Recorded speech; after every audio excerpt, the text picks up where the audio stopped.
есть такая экстремистская организация «Весна». Тут полезно будет почтенному собранию пару слов узнать о прошлом, да? Экстремистская организация «Весна» давным-давно запрещена.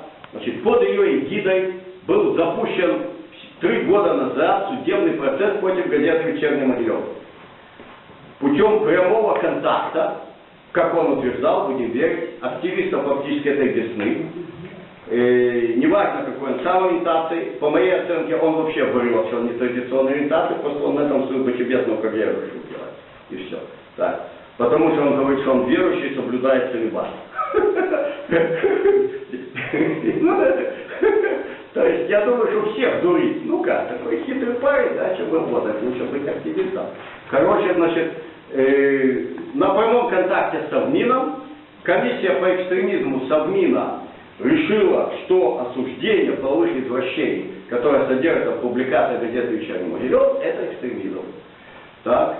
А разговор у них простой. А мы не юристы, Елена Ивановна. Они говорят, а мы не юристы. Они говорят, а мы не юристы. И мы скажем, мы не юристы. Мы говорим, что надо запретить. А мы не юристы. Эти вот мы не юристы. А на каком законе основываетесь? Мы считаем, что надо запретить. Пусть суд решает. Теперь, в суд был подан очень интересный иск. Такой иск не то, что студент первого курса юрфака, а школьник средних классов бы сказал, этот иск должен судья кинуть со стола и закрыть дело. Значит, милиция подает иск. В тексте иска написано за пропаганду вражды по признакам национальности, значит, расовой ненависти национальности. Ну, это, собственно, язык нашего белорусского закона. С этим у нас хорошо. Кстати, кто не знает, и против титульной нации белорусской тоже запрещено некрасиво говорить и оскорблять, но оказаться за решетками, как опыт одних товарищей, тоже, может, не вполне ориентации традиционной, 2 мужика взяли женский псевдоним. Так, вот, было такое дело. Но, короче, значит, где были что-то такое? Решение комиссии. А в комиссии ни слова ни о какой расе национальности вообще речь не идет, только об извращенстве, о секс-просвете, ранузанном, всяком таком, что выражение хороших, простых, поверховных, культурных осуждалось в публикациях этой газеты.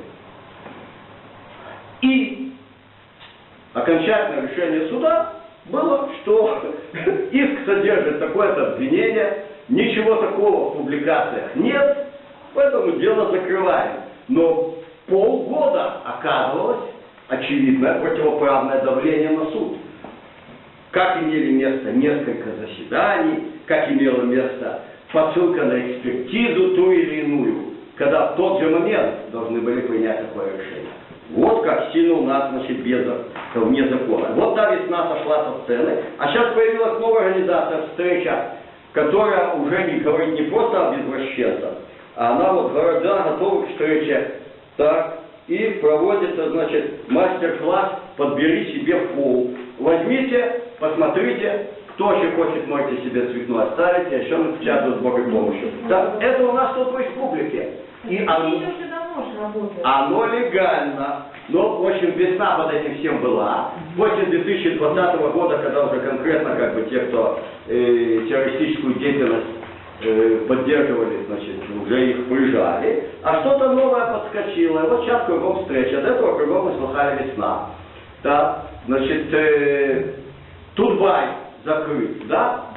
А вы помните, товарищи, как в Минском метро на громадных вот этих, значит, видеоэкранах пиарили Тутбай? Люди смотрели и хмыкали. Верно? Они все хмыкали. Десятки людей подписали письма, индивидуальные, личные обращения. И чиновники нам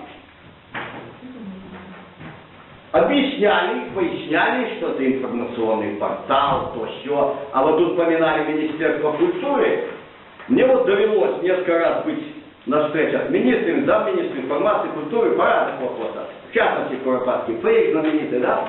А я там, значит, когда ждал то все, я смотрю, вот сидят, значит, секретарши за столом, ей звонят, что-то посмотри. Она у нее на экране открыт Тутбай. Она поиск вообще не в Google смотрит, она смотрит на портале Тутбай. Это вот те, кто у нас министерство. Как заметили, что уже алкаш отпетый, он, значит, министр культуры был, и он белый. А кто не отпетый, не алкаши, они не белые. Они дальше кротячат. То есть надо понимать, что, так сказать, Николая цветы, да не ветряные мельницы, тут танк «Тигр», а не ветряные мельницы. Потому что те, у кого в руках пряник, очень большой пряник. У них пряник, а у нас нет этого пряника. И они сладкими словами все, что угодно